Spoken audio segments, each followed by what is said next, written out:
The golden age of Judaism was the 11th, the 8th through the 10th century.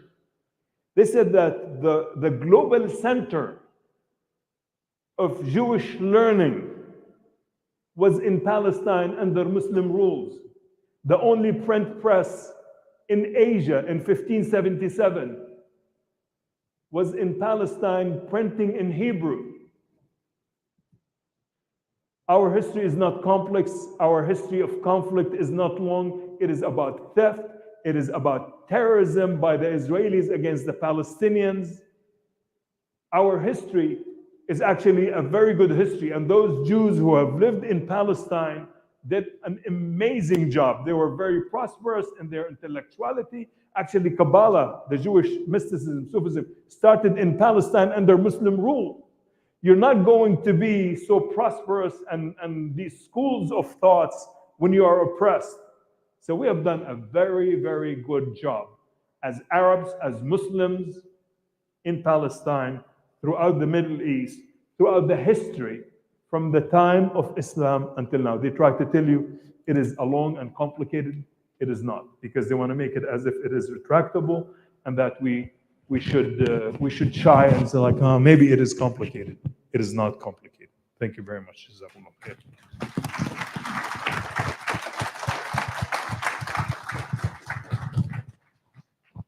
Jazakallah khair, Brother Khaled. So inshallah, now Sister Zahra, inshallah, that we'll try to stay within the topic that so, inshallah, and then after 15 minutes we'll start the question answer. I'm sure there will be a lot of questions from the audience, inshallah. Assalamu alaikum.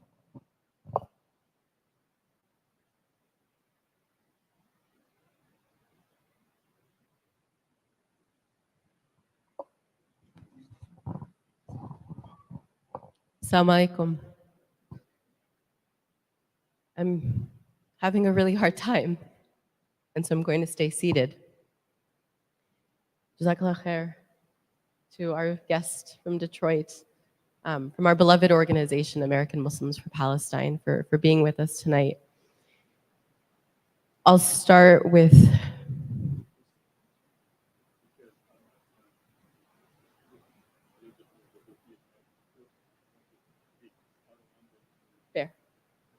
okay, who is here in his individual capacity and who said words that resonated with all of us. And so I approve of the liberties you took personally.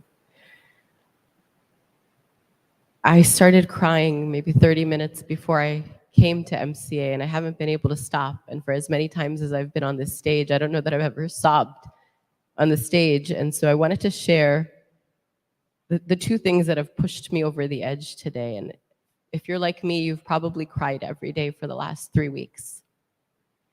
One is a quote from one of the martyrs in Gaza City that was published in a full-page ad in the New York Times today. Linda Sarsour and the Arab American Association in New York took out an ad. And it says, "If I die, remember that we were individuals, humans. We had names, dreams, and achievements. And our only fault was that we were classified as inferior." The other thing that has had me in tears this evening is a brother that I worked really closely with for the last couple of weeks. I was texting with him about some of the work that we're doing. He's from Gaza. And I said to him, if for us who are non-Palestinians in this work, we are overwhelmed, outraged, and heartbroken, I know it's only a fraction of what you must be going through. And he said, we will never accept for you to call yourself a non-Palestinian ever again. They are your family as well. And we see these names and we see these faces, and they break our hearts. And I want to lift up that they're our family, right? That they are our blood. That when one part of the ummah hurts, all of us hurt. A third brother said to me, he said, they are the lucky ones, the ones who've passed on. They are guaranteed the highest status. The test for us is, what will we do? And so I'll focus my very limited time on answering some of the very many questions that we have received at CARE over the last several weeks. And they're primarily around, like, what are your rights as you're speaking out for Palestine? Some of the answers I'll give you are technical. They're me telling you as a lawyer what you can and cannot do. And so I'll preface them by saying that we are sitting in arguably the largest masjid in Northern California, with likely the highest median income among Northern California Muslims. The average cost of a house in this region is way more money than most people will see in their lifetimes. And so what I've pushed myself on in the last few weeks is, what is the point of all of the privilege and power that our community has amassed if we are not willing to risk some discomfort? And I'm not even asking for a lot of discomfort, but I want to push you to say, what is some discomfort? When you go out, do you hold your head high as a Muslim? When you donate, are you giving an amount that would actually force a change in your lifestyle?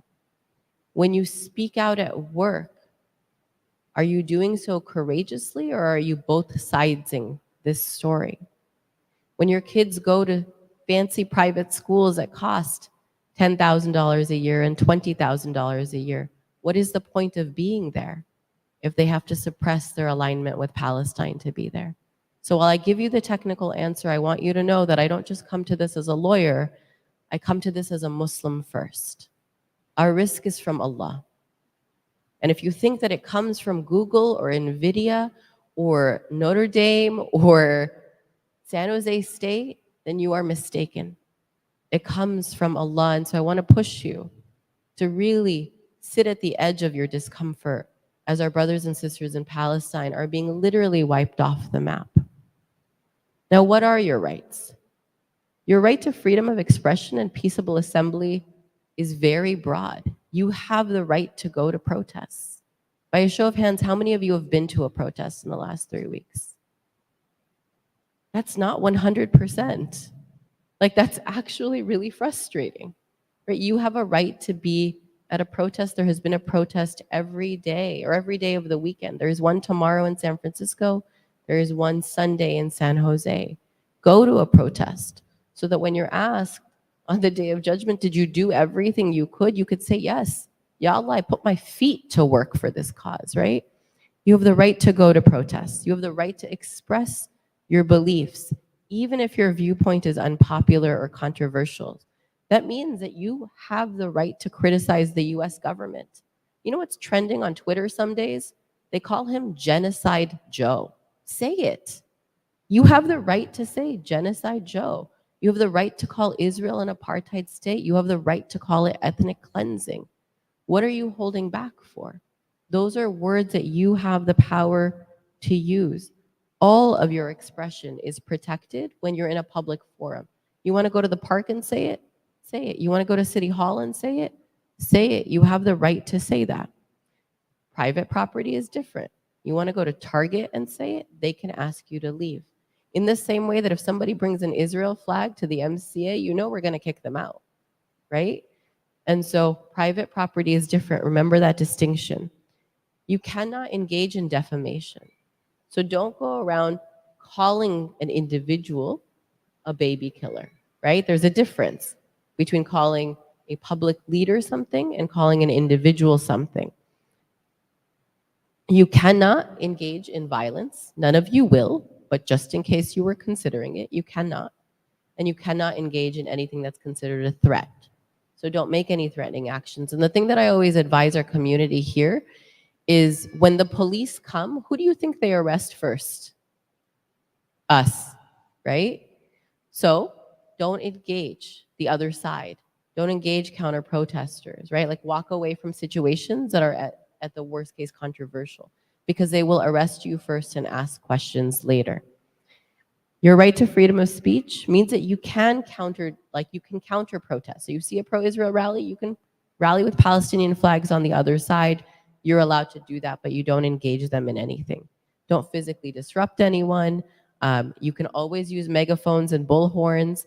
Sometimes you need permits, but most of the time you don't. Like, unless you're showing up with a stage and an AV system, you could just show up at Santana Row, take 5 of your friends and say, we're going to wave the Palestinian flag today. And you may think, what difference does this make? What we are in includes a battle for hearts and minds, right? And that's what the other side is pushing. Many of you have probably seen, and I know many of you have complained to us about the posters, right? On lampposts and light poles across the South Bay with all the pictures of the kidnapped Israelis. Who has seen those? Several of you, right? What do you think they're doing? They're trying to win hearts and minds. You should try to do the same. Make every effort. When you're engaging with the police, I want you to be very careful. Remember, one of the things that happens in moments like this is that we're very, oh, well, let's call the police to protect us. Look, the police are a racist institution. Their job is to protect us, but their origin is racist. Their origin was to protect white people, rich white people, from poor people of color. So when you engage the police, keep in mind that sometimes that can be more dangerous. Now, what do I mean? If a masjid says, we're going to call the police for extra patrols, that's good. They're making a proactive choice about how to use their taxpayer dollars. If the police show up to a protest and say, we want to ask you a few questions, you should ask, am I free to leave? Can I consult with an attorney? If I'm not free to leave, then I want to assert my right to remain silent, and I'll have my attorney be in touch with you, right? But there's a difference between when you call them and when they call you. So keep that in mind. One of the things that's circulating on the internet is, oh, the FBI are visiting people who are engaged in Palestine protests. Some of you have seen that viral Instagram story. It hasn't happened in Northern California yet. But law enforcement visits in the United States tend to trend our foreign policy. So, for example, when the Arab Spring happened, the FBI started to visit people who were connected to the protests in the Middle East. In Ohio and several other parts of the country where we have care offices, we have received complaints of Palestinians being visited by the FBI. So if you're visited by the FBI, the answer is short and simple. I'm going to remain silent. My attorney will call you. And then you call care, right? And we will handle it. Free of charge, confidential. We treat it urgently because when one person is visited by the FBI, we know many others are as well. This is funny. The FBI told KQED News yesterday that they don't engage in racial and religious profiling. You've seen me on this stage enough to know that they were lying on the record to the media. What happens if the police stop you? Always stay calm. Always keep your hands visible. You don't argue with the police. You just stay silent, right? My attorney will call you. Can I have your business card? My attorney will call you. If you're protesting, like everyone else is protesting also, if you see someone else who is stopped, do not intervene in their interaction with the police. Keep that in mind. You never want to interfere with what the police is doing. You don't consent to a search of yourself or your car. Remember at least one emergency phone number. That's something that I tell people a lot when you're going to protest, right? These days, nobody even remembers their mom's phone number. Memorize at least one phone number. Your mom, a loved one, your lawyer, right? That way, if your phone gets taken away from you or broken, you can call someone for help. And what do you do if your rights are violated? Call care immediately. Now, some people are calling care and they're saying, oh, but I want it to be confidential. I'm a lawyer. Anything you tell me in a one-on-one conversation, or you tell any of our lawyers in a one-on-one conversation, or you submit in an intake form, is confidential. Oh, well, I don't want anyone to take action on it. Look, we're so busy. If you don't want us to take action, we won't take action, right? But document everything. To give you a sense, CARE has reported a 200% increase in Islamophobic incidents in the last 3 weeks. How much do you think pro-Israel groups are reporting? Shout it out. What percentage increase are they reporting? 400%. They are reporting a 400% increase. Now, the California State Capitol was lit up blue and white.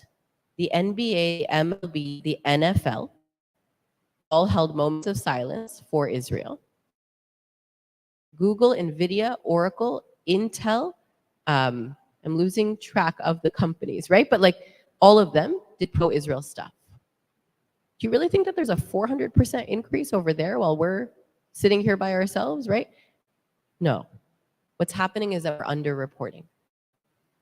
Sometimes, it's that big of a deal. Everything is a big deal. What should I report? Report the Islamophobic flyer. Report the racist teacher. Report the principal. Report the elected official. Report the bad radio ad. Report everything. Why? Because they are committing genocide on our watch. And they're dehumanizing us here and abroad. And without the data, nothing gets done, right? Nothing. Governor Gavin Newsom was like, oh, I'm going to increase security funding for mosques. And then he went to Israel to meet with the Israelis. What? Report everything. Because I will not have us come out of this crisis saying our community was unscathed, right? That they did nothing to us. No, they did it here and they did it abroad. The last thing I'll touch on is schools. The most vitriol we have seen has been at the school level. Mashallah, can I name him? Mashallah, Brother Samir, who's sitting in the front, former MCA president, has been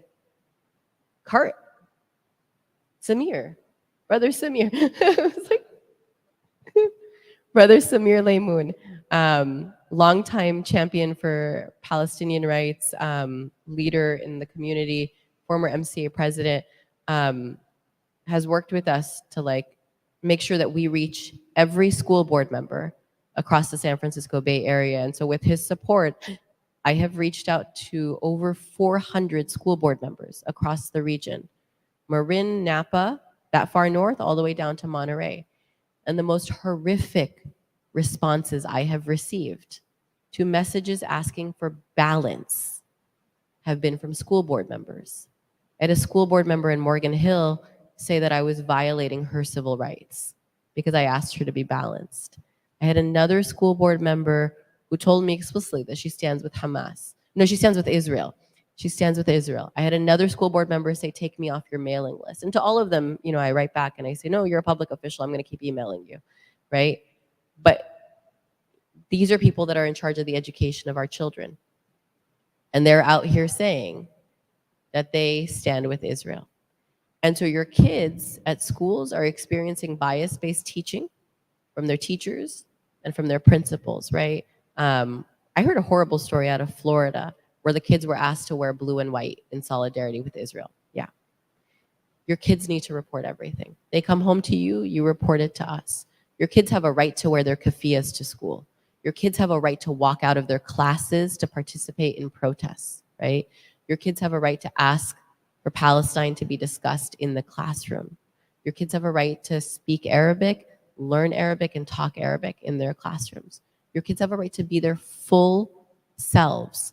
And the reason this matters and the reason I'm closing on this note is that we have talked repeatedly over the last 3 weeks about how the majority of the population, or more than 50% of the population in Gaza, is young people, right? That is our future. And there is a reason that they're coming down hard on the kids there and the kids here. Because if they can nip it in the bud here and there, then that's the future, right? And we know that the opposite is true also. But if we can embolden and empower this next generation, not to be as courageous as us, but to be more courageous than us, to stand on our shoulders and do more, then that's our fighting chance. And we're seeing that, right? Like, I'm going to call him Genocide Joe for tonight. I've been avoiding saying it for a couple of weeks out of like professional courtesy, but Genocide Joe is feeling the pressure. There is a reason he is starting to pander to so-called Muslim leaders. And I'm saying so-called because I mean it. There are 5 Muslims who met with him yesterday without consulting with the broader community, without reporting out to the broader community, without consulting with Palestinian leadership, right?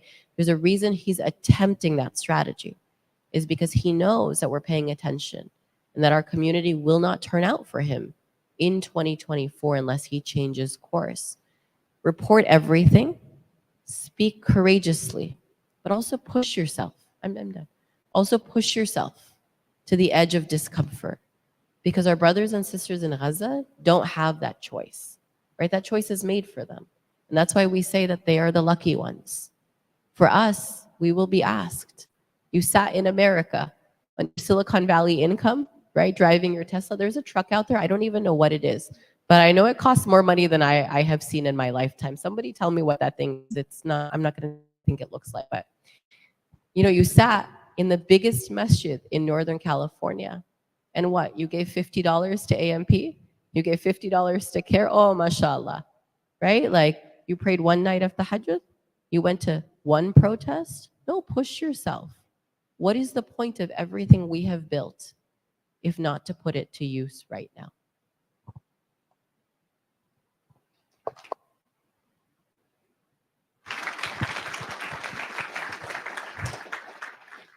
Takbir. Takbir. Takbir. Before we go question and answer, there's also donation and the QR code. You know, you can donate through MCA, and all those money will be channeled through registered 501c3. And when it is, you know, we can send it, that money will be sent to those relief organizations. So you can donate through MCA website for Palestine. Please write those for Palestine, inshallah. Also, there's a table in the back, you know, so you can donate. So now, inshallah, we're going to go the question and answer session. By the way, there is also babysitting. I forgot to mention in the beginning. So it's a free babysitting. If you have any babies, you can take them there. So I know there is a brother. He said that he wanted to ask the first question. So I'll respect that one as I was, you know. So please hold your question. So we'll take in a manner that, you know, because I know that there will be a lot of questions probably. So, brother Majdi, please keep it short so that we can get a lot more questions, inshallah. Jazakumullahu khairan. The brothers and sisters in Gaza, they are giving their ultimate prize, their very best. They sacrifice their lives, children, wives, wealth, literally everything. The question is for you to think about, what is your very best? What is it? Demonstration, you cannot go to San Francisco, have some fun, eat fish and chips and just walk, raise the flag. What is this? I am literally disgusted from my brothers and sisters. If you are not showing tomorrow at San Francisco at 1 o'clock, then you have to ask about your faith. What is your best? That was question. My last comment is, don't play the game with the rules. Create your own game. If someone asks you, do you condemn Hamas? I have an answer for you. I support Taliban. You laugh, they will understand what side you are taking. This is a smart way. Do not sacrifice your job for a moment that you are angry. No. Again, I may disagree with Brother Khalid, mashallah. If it comes, we do not want to see you laid off, period. Play smart. I think Sister Zahra, she gives some tips how to play smart. But we have to create another game, literally different game. What that game is, I have no clue, but deal with it. Jazakallah khair. Please, if you have a question, please ask related to question or relevant question, inshallah. So I took one brother, so let me see if there's any from sister, so that we have, do you want to comment? Go ahead. Can you hear me? Okay. I don't want you all to lose your jobs. I want to be really clear. And I know that that's not what you were implying, Brother Majdi, but I want to go back to something. You know, over the years, people will advise, oh, be responsible with your words. The reality is that your risk is written and your tests are written. And in now nearly more than 20 years of doing this work on the front lines, I have seen people who dotted their I's and crossed their T's and played by the book and were still targeted, right? I use myself as an example because I can look back at every word that I have said in the last 20 plus years and can assure you I have never even accidentally said anything objectively anti-Semitic. And yet, pro-Israel organizations for numerous years have come after me. In the same way, in this current job context, oh, well, if I say this and I get treated this way, but what about this and what about this? We have seen people in the last 3 weeks across the country getting fired for things that were objectively okay to say. We have seen people getting fired for things that people said in their personal time, on their personal social media. We have seen people getting fired because somebody complained about them, not for any job-related activity. And so one way to think of that is I'm just going to go sit at home, live under a rock, and not do or say anything. But over and over again, I will tell you that that is not where safety exists. Why? Because first, you're not demonstrating your faith in Allah, which is where the ultimate power is. You're saying, Ya Allah, like, I know you said you'll protect me, but really, like, I just really like my job at Google and I don't want anyone to get in trouble. That's not safety. The other thing is you're not building community, right? You're sitting under a rock at home. Guess what? Nobody knows who you are. Versus, I'm sitting here with hundreds of you. You've all seen it. When they come for me, what happens? Everybody rallies because we, one, acted on faith, and two, built community.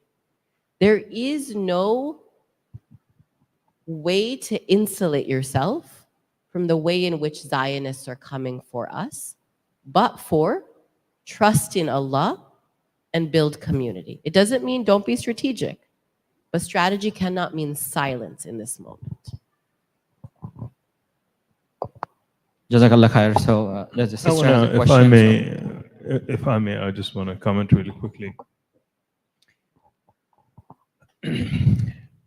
I mean, they're going against our First Amendment right, our freedom of speech, at a level like supporting the BDS, calling for boycott against Israeli products. They're calling that anti-Semitism. And they're calling that delegitimizing Israel. So while I would say you have to be judicious about your speech and about what you say, and I agree with the sister in terms of, you know, never say anything that is anti-Semitic, because that is wrong, because that is not our faith. And some in our community have fallen in the trap of making anti-Semitic statements, and that is wrong. That should not be the case. Being anti-Semitic is being against Jews or hating Jews because they are Jews. And that is not our faith, that is not our history, as I mentioned to you. So we should not, never, ever engage in any kind of anti-Semitic rhetoric. However, they don't define what anti-Semitism, because they have redefined or tried to redefine anti-Semitism as criticizing Israel. They have redefined anti-Semitism as participating in the BDS. I mean, in America, you can boycott Jesus Christ, and that is okay. And that is your freedom of speech, and you know how it is, how far it goes. But criticizing Israel when it is committing genocide and it is committing acts of terrorism against civilians, then we're not talking about that. One real quick comment. The sisters talked about boards of education, and how are they responding? And my answer would just even go a little bit a step further. Don't only call on boards of education, start running for the board of education. Start putting your sons and daughters and yourselves in the board of education. So when they are in the board of education and they wanted to make a statement that is factually incorrect or try to dissuade the conversation to one side or another, then you are there and you're present, and you got to be present to win. Jazakallah khair. So, you have a question, sister? Assalamu alaikum. I have a question. I'm hoping you can maybe help me understand. Why do anti-Semitic laws apply to Jews but not to Palestinians? Because they both are Semites. If you can also help me understand, why are we not using the laws that protect people in the US to go after politicians who are calling for openly for genocide of Palestinians? Minorities, other minorities that we've seen, like Pacific Asians as well as Blacks, have used legal means to protect their population as a minority. I'm trying to understand why we are not as active as they are in class suits, because our numbers can help us legally that way, but they don't really help us make a dent when it comes to voting. I'd really appreciate your thoughts on this. Thank you. I'll answer the first part of the question and let the sister answer the legal part. Why is it that we don't consider ourselves to be Semitic and that anti-Semitism will apply to us? I think technically and in the context of the West, anti-Semitism means hating Jews because they are Jews, or saying and doing things against the Jewish community because of their faith. So that has become the technical definition. If I go on and try to insert myself in that technical definition, really, I think it will be a stretch, and it doesn't serve me, because I don't need to do that. I am already against anti-Semitism anyway. I don't have any problem with Jews because they are Jews. I never have, I never will. Not because they're Jews. I have problem with, if my first cousin comes and steals my car, I'm going to have problem with it. Not because of anything other than because of thievery. Our problem is with criminal activities, is not with the faith or the color or the gender or anything specific about the person. We have a problem with the crime that is being committed. So on that part, it might, I mean, some people have talked about that. I think it is going to be counterproductive because it changes the topic.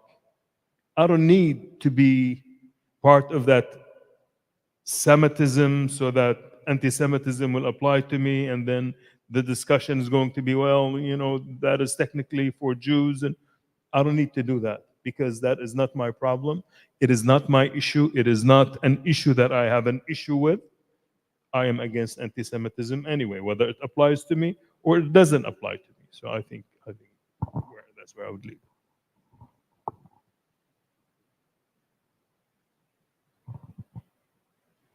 We are using the laws that exist to protect Muslims in this country, right? And so that's why I'm asking, really urging everybody to report, right?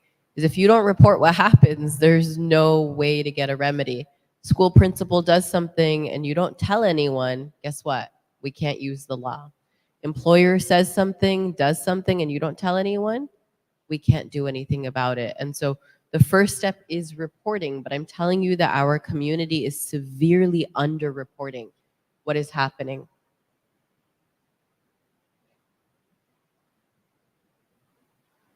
Right. Right.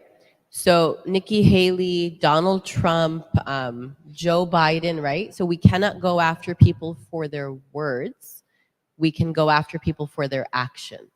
And so that's the difference, right? Is politicians making racist statements and campaign promises, the way we go after them is not the law, it's through the voting blocks, right? Which is the other reason your civic engagement is going to matter. Now, in California, we're a solid blue state. So we're not going to be able to have a significant influence on the presidential election. But where we will have an influence is city council, school board, board of education. And I want to lift up two amazing people from this community that I want to make sure that you know. One is Reina Lari, and the other is Maimuna Afzal. Both of them are Muslim women who sit on the Santa Clara County Board of Education. It's their first term for both of them. And in the last 3 weeks, they were among the first California public officials to speak out in support of Gaza. And not only did they individually speak out, they rallied several dozen other elected officials, including Alex Lee, who sits on the assembly, and other city council members from across the region to speak out in support of Gaza. They spoke out before the Richmond City Council spoke out. But the Richmond City Council is another good example. And so the way we go after politicians is, unfortunately, while they're candidates, is we go after them with the votes, right? And what does that mean? That means that you expose the lies.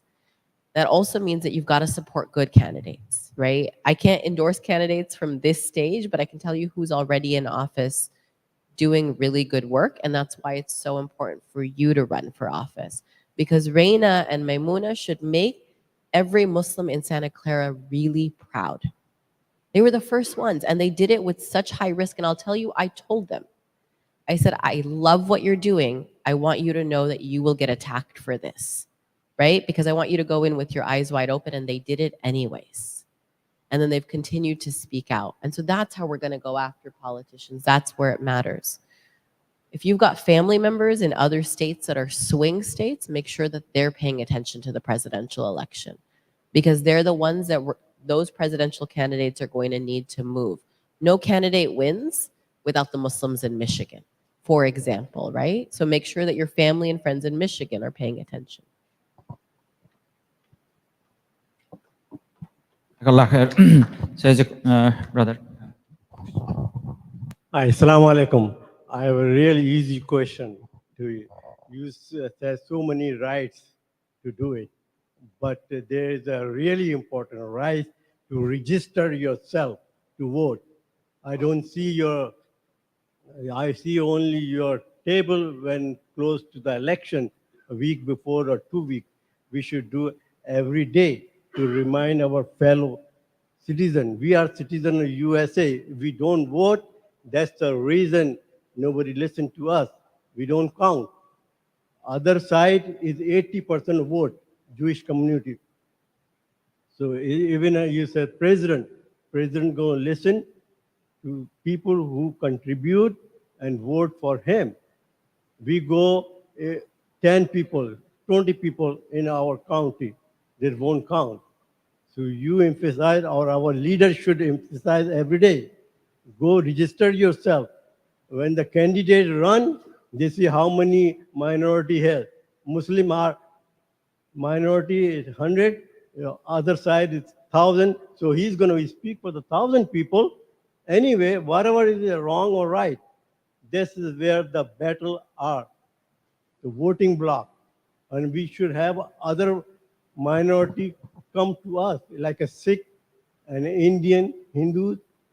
They can come join us if we approach to them. Thank you. That is a really good point. Sister Lori, can you raise your hand?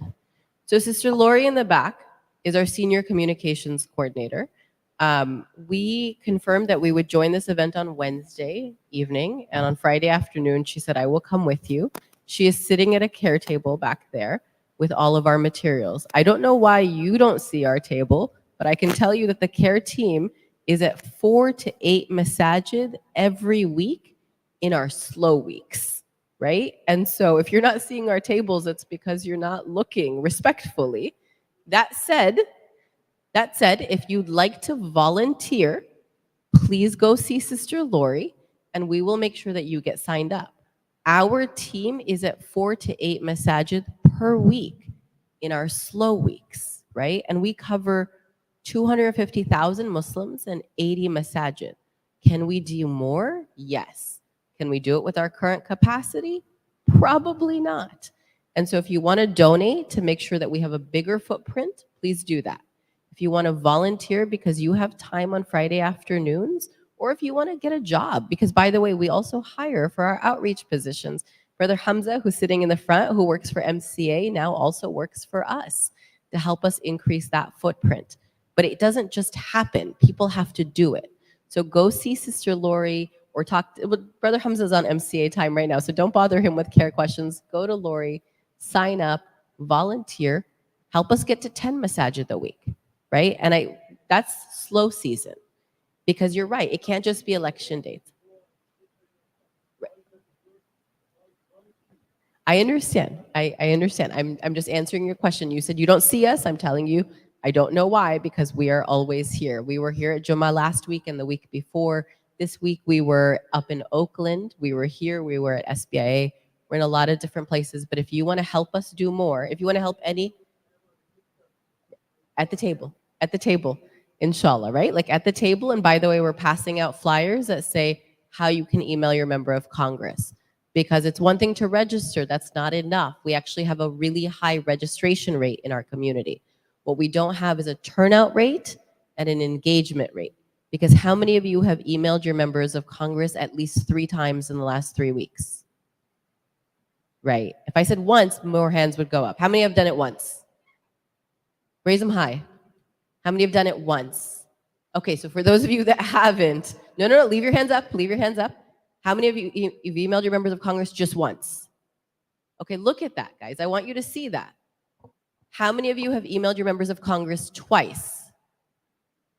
Raise them high. No, keep them up. Twice. How many of you have done it 3 times?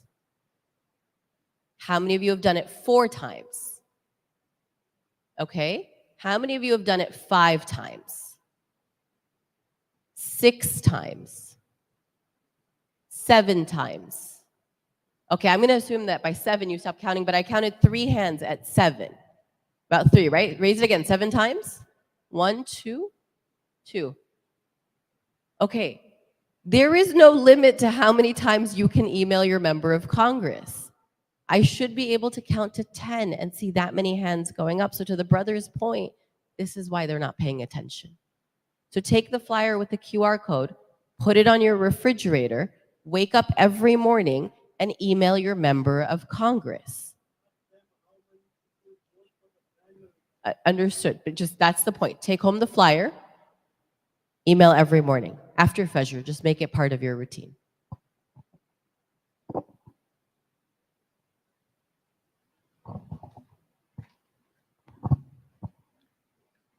This is for Sahara.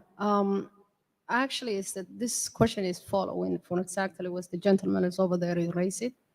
And 2 things I'm asking you as an attorney. This community, during the election time, I think we involved for quite some time, is to invite all the politics in order to get vote. Actually, sometimes whether it's a city or whether it's an election. When we have in a crisis, as this one we're facing right now, nowhere to find. I left it from the more than 20 times Raw Kano. Nazi, what they call the leader who was elected from the Dayan Palestine, Barbara Lee. I'm actively, none of them have returned to my phone call or neither emailed me. So if a care want to be lead this, we're willing to be really somebody in this community to constantly organizing, to protest it. We do what we have to do. But what I feel is we've been used. When this community need us, they use us. When we don't, they really win on Christ, they don't care us. How do we address that? Thank you.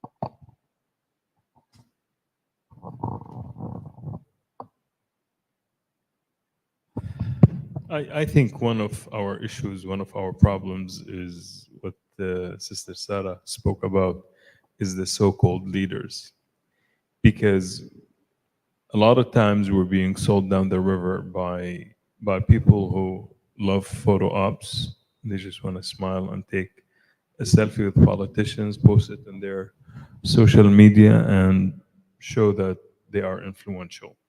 When the politician is laughing his way to the bank with your donation and with your, and I think the way to do that, to basically the way to undo that kind of selling, wholesaling of the community by certain individuals is for the community to collectively organize. And I think, I mean, the sister said, how many called once, how many called twice, how many called three times? I think part of what we need to do is to organize, and this is to Sister Sarah probably, and to other community leaders, is to organize really workshops, maybe once a month, maybe once every other month. And you probably, Kerry probably is already doing that. And that is to organize the, like, what do you do when you write a letter? What do you do? I thought this was going to be a workshop, so I brought my laptop and I brought sample letters and sample emails and script for when you call and the way to call. I learned from CARE from the 90s when CARE was founded. They always send their action alert, and in the bottom, what do they write? They say, be firm but polite. I really, that was just one of the first lessons that I learned. And when the action alerts used to come in by fax, they'll say, action alert, you know, they say what you need to do, the numbers, and they say be firm but polite. So being firm and polite and being consistent and being persistent and having your talking points. But I don't expect anybody and everybody to have the talking points and to have the script and to have the. Sometimes we'll call and we are venting. You don't want to call and vent. So all these things are done in the context of a workshop where you really learn how to do it, and then you go and you do your own workshop maybe in a different community. We really have got to do that. And if you don't do that, it'll always be kind of, you know, happy-go-lucky. Just, you know, call, and then each person calls and say what they feel like saying at that moment. And sometimes they say the wrong thing and then they'll be dismissed. And sometimes they'll say the wrong thing and then it will be used against our community. So, well, you know, we get calls and they're angry, or we get calls and that says that that the Jews did this, and a lot of times members in our community, even the educated ones, they'll talk about the occupation and talk about Jews. Well, we have some outstanding Jewish friends who are supportive of our cause and supportive of our community. So, but it is just not being careful with the lingo and with the terminology. I think that hurt us, and the way to undo that is through workshops, I believe.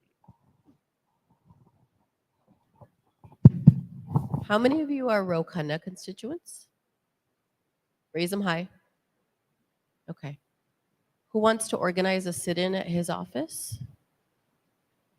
Okay. There's a few of you. I see a hand in the back. I'm going to volunteer. But I see more of the women raising their hands than the men. When Oh, it's she okay. talked I'm about to about- volunteer some of the men in the back. Okay. The men in the back who raise their hands, can you raise them again? No. They know who I'm talking about. Yes. Osama and Salman in the back. I'm going to volunteer them into that assignment. So if you want to organize a sit-in at Congressman Ro Khanna's office, which, by the way, our Jewish partners have already done at his DC office, please see those two brothers in the back, because he is the congressman who represents this area. And most of you are his constituents. And he says all the right words. And he's good on a lot of domestic Islamophobia issues. I want to give him credit where credit is due. But he has refused repeatedly to take the correct position on Palestine. And several community members have asked me if I can organize a sit-in at his office for a variety of reasons, including just my own physical and mental capacity. I cannot. But Brothers Salman and Brothers Osama in the back will help you organize it. So if you are a Khanna constituent and you are sick and tired of the fact that he refuses to sign a ceasefire resolution, right? Like this isn't rocket science. It's a ceasefire. When hospitals are being bombed and churches are being bombed and families are being wiped off the registry. Go sit in at his office. See the brothers in the back? They're raising their hands. You see them? But everybody look, right? Congressman Khanna's office is in the building right next door to the care office. So if you do it, I will order pizza at the care office next door to make sure that you get fed between breaks.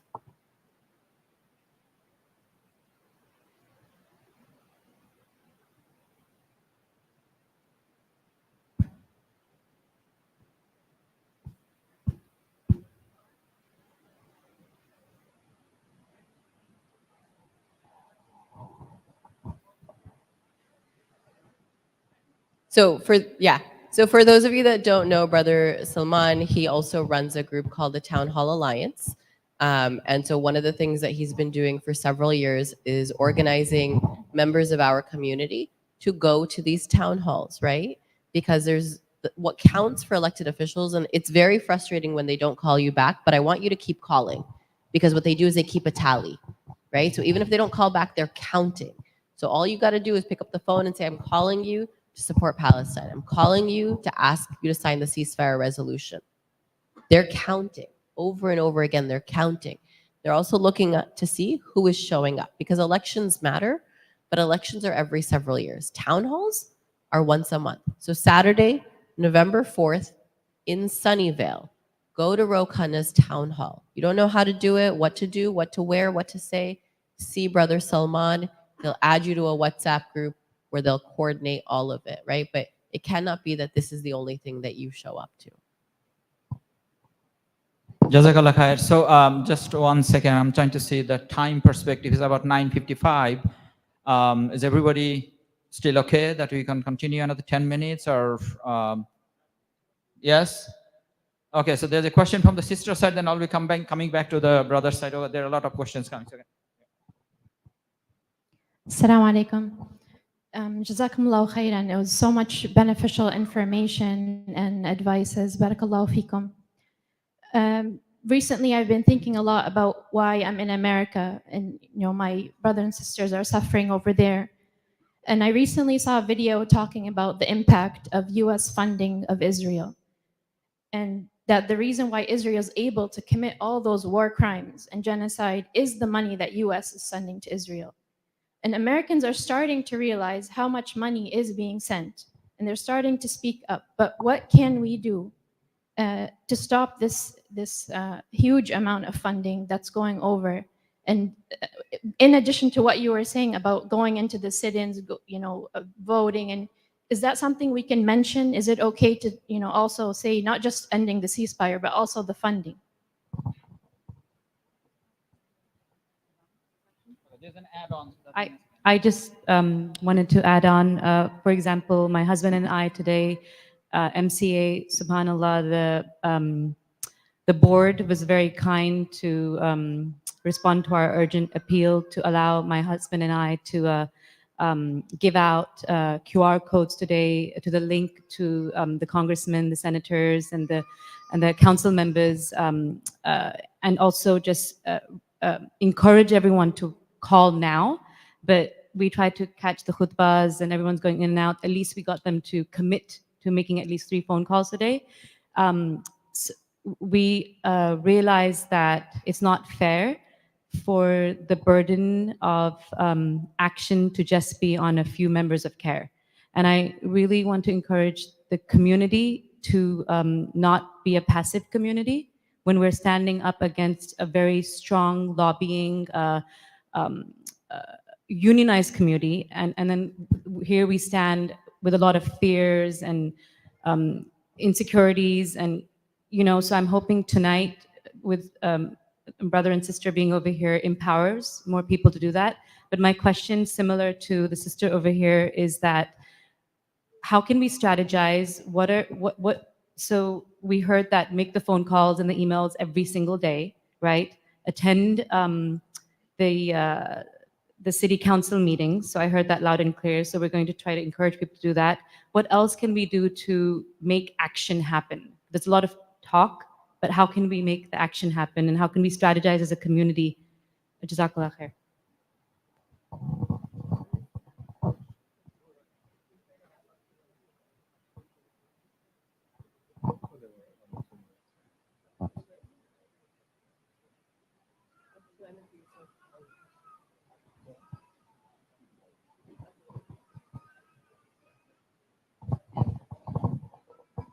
So I remember one of the things that was hardest for me when I visited Palestine several years ago was knowing that like I was funding this, that I was complicit in it.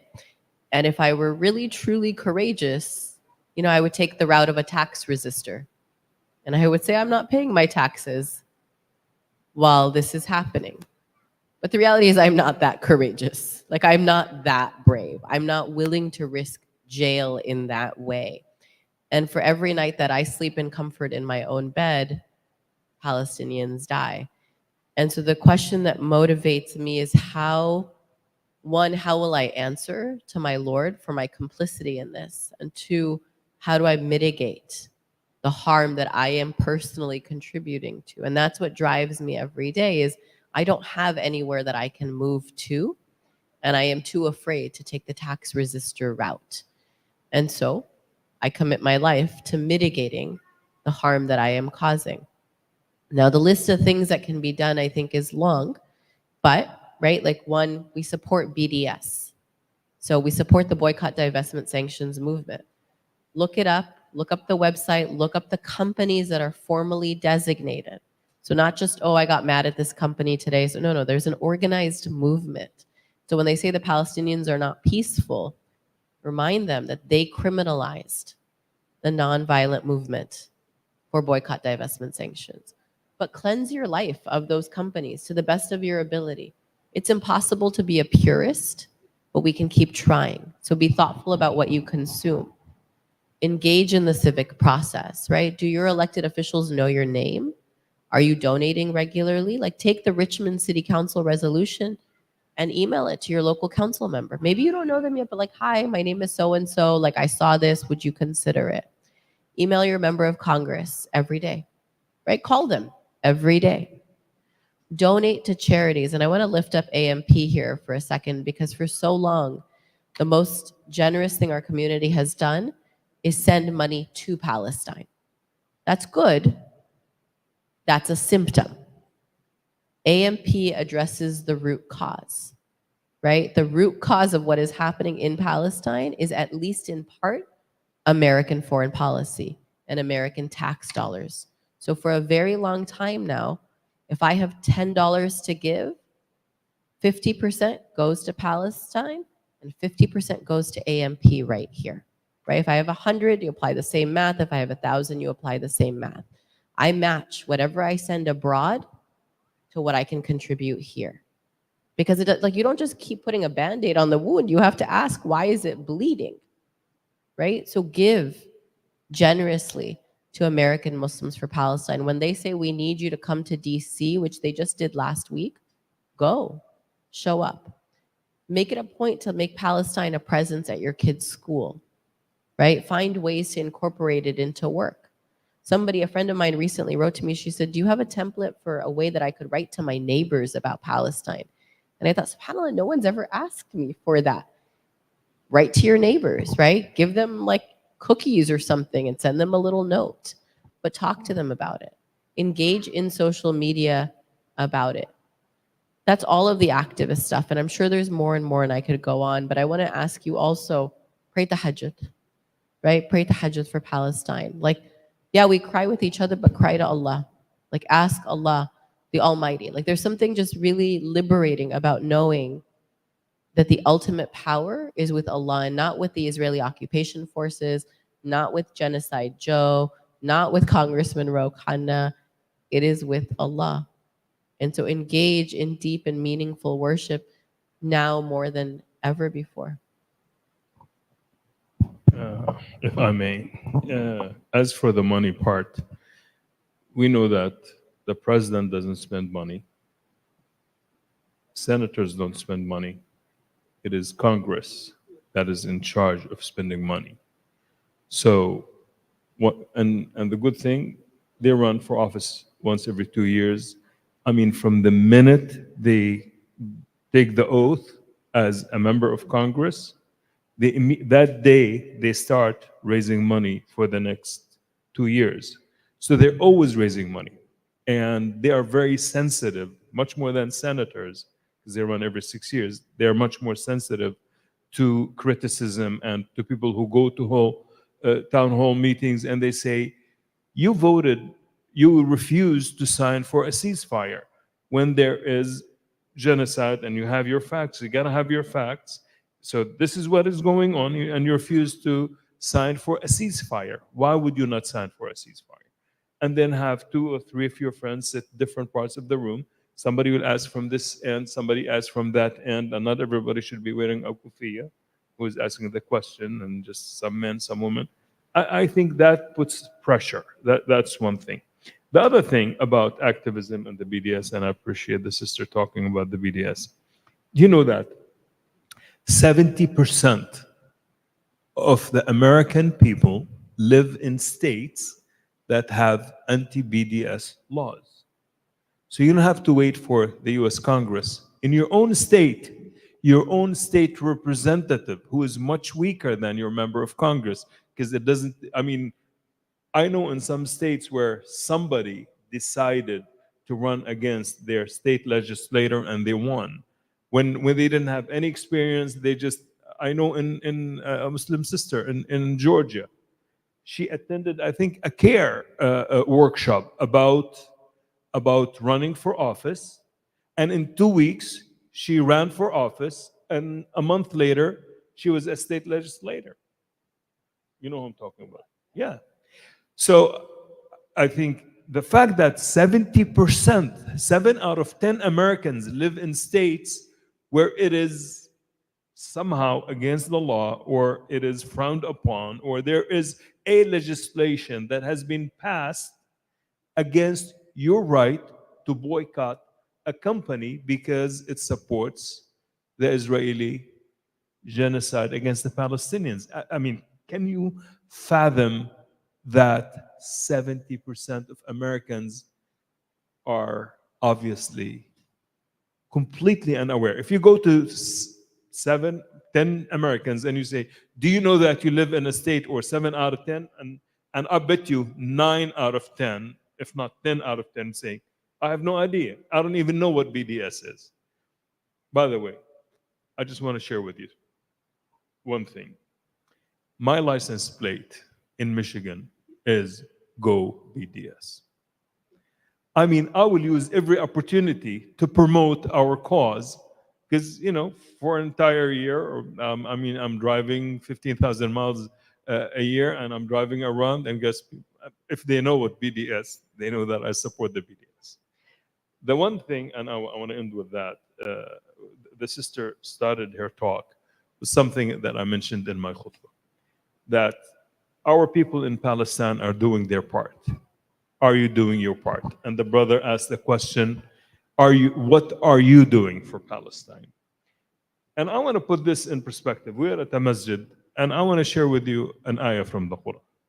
Allah subhanahu wa ta'ala said, basically instructing us to start with the end in mind, that start from the point of death and go back. What is your life is about? Allah subhanahu wa ta'ala says in the Quran, بعد أعوذ بالله من الشيطان الرجيم, كل نفس ذائقة الموت ونبلوكم بالشر والخير فتنة وإلينا ترجعون. Every soul shall taste death, and we test you with adversity and prosperity as a trial, and to us you shall return. So Allah is telling us that life ends with death, but before that, everything is one of 2 trials: a trial of adversity and a trial of prosperity. In this country, in the United States of America, and particularly in this city, you are definitely in a test. You are in a test of prosperity. We know that our brothers and sisters are passing the test of adversity in Palestine. And Sarah's question and the brother's question, are we passing the test of prosperity? And that is to put ourselves in a little bit of discomfort in order to stand up for what is right, to stand up for justice, to stand up for human rights, like Allah instructed us in the Quran to be قوامين على الحق, standing up and be a witness for righteousness. That is Allah's instruction. If you want to take anything away from this, at least let's follow our Quran and the instructions, the clear instructions in the Quran about that. Jazakumullah. Jazakallah khair. So we're going to have our last question, inshallah. Before that, I might want to have two announcements.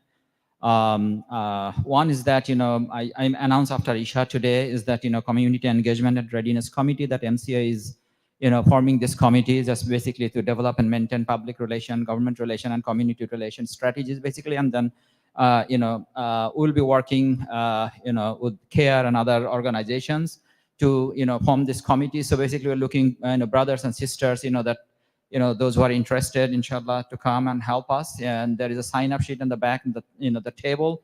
And, please come and, be part of this committee, inshallah. And we'll provide all the training and necessary tools that you need, inshallah. So the last question, where is the brother? Oh, okay. Oh, I he left. But you asked about the BDS. What was that question that you said? The status of BDS in California? BDS in California? Here. What's the status like from a legal perspective for BDS?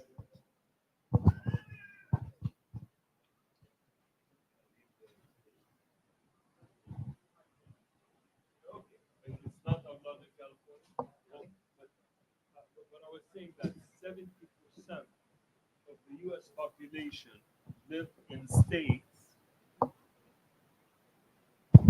What I was saying, that 70% of the U.S. population live in states that have anti-BDS legislation. And I think they were, the last I checked, which was about 3 months ago, there were 27 states with 70% of the U.S. population. With 70%, 27 states that have 70% of the American public living in states with anti-BDS laws. That I am sure of. And the way they're doing it is, in some states like in Ohio, some of our activists find out last minute that the legislation was going to pass, that because a lot of people just don't pay attention to the state legislators. But they're passing this, and sometimes in one way or another. And in some states are more aggressive. Now we know that Florida, the genius of DeSantis, the sanctimonious, that's what I'm going to call him, is passing these laws, or trying to pass these laws that would actually criminalize by jail time. Of course, this can be challenged, and in many places it is being challenged. And I think CARE, Council of American Islamic Relations, did a great job in Tennessee, I think in Texas, for sure in Texas, and they won every case that they have lodged against people who have participated in the boycott, divestment, and sanction against the Israeli occupation, have won these cases. So because it is about First Amendment right, so they're losing it, but they're passing these laws, and I think we need to, which tells me, by the way, it is easier to work within state legislators to pass these laws on the level of the city council, on a board of education, and all politics is local. Eventually, the person who's on the board of the school board right now in 5 years probably is going to be a member of Congress. The person who's a state legislator today is probably going to be a senator in 5 or 10 years. So working with those people, I think, and cultivating relationships is very important. All right, so another announcement, and I think we're going to, inshallah, end this program. By the way, we are having similar program next Saturday, and we'll, you will see the flyers and announcements. This will be coming shortly, inshallah, next Saturday. But let's hear this announcement. Hi, my name is Druzy. I'm part of the group that's organizing the next Palestine protest. It's going to be in San Jose at San Jose City Hall this Sunday at 1 p.m. So day after tomorrow. Please join us. Please tell all your friends and family.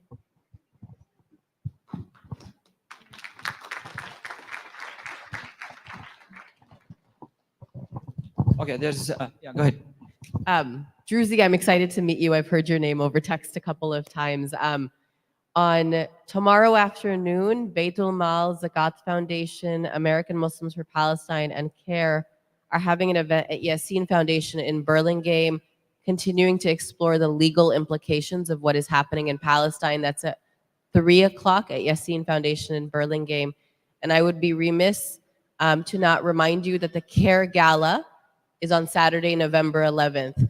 If in the last 3 weeks at any moment you have thought, I need to call CARE to protect my rights, I need to call CARE to call on my elected officials, if you have used our templates to write to your employers or your schools, or you have seen any of the media pieces we have placed, please join us at the CARE Gala on Saturday, November 11th.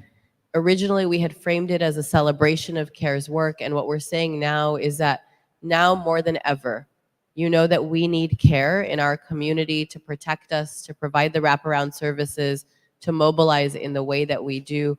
There's information at the CARE table in the back. Build power with us, because that is what we need right now more than anything, is we need to build power together. So Saturday, November 11th, join us at the CARE banquet at the Santa Clara Convention Center. Jazakallah khair. Jazakallah khair. Thank you, brother and sisters, for coming and attending this program. At the same time, I'd like to thank our speaker, Brother Khalid, Sister Zahra, for your time and giving this inspiration for all our community members. So with that one, I think there is a little thing from us here from MCA Wellness Committee for you. So, sister, basically, so just wanted to, present you something. Then, so hopefully accept this small thing from our, Wellness Committee.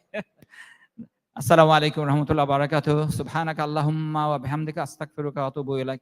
Wal asr innal insana lafi khusr illa alladhina amanu wa amilus salihati wa tawasaw bil haqq wa tawasaw bis sabr.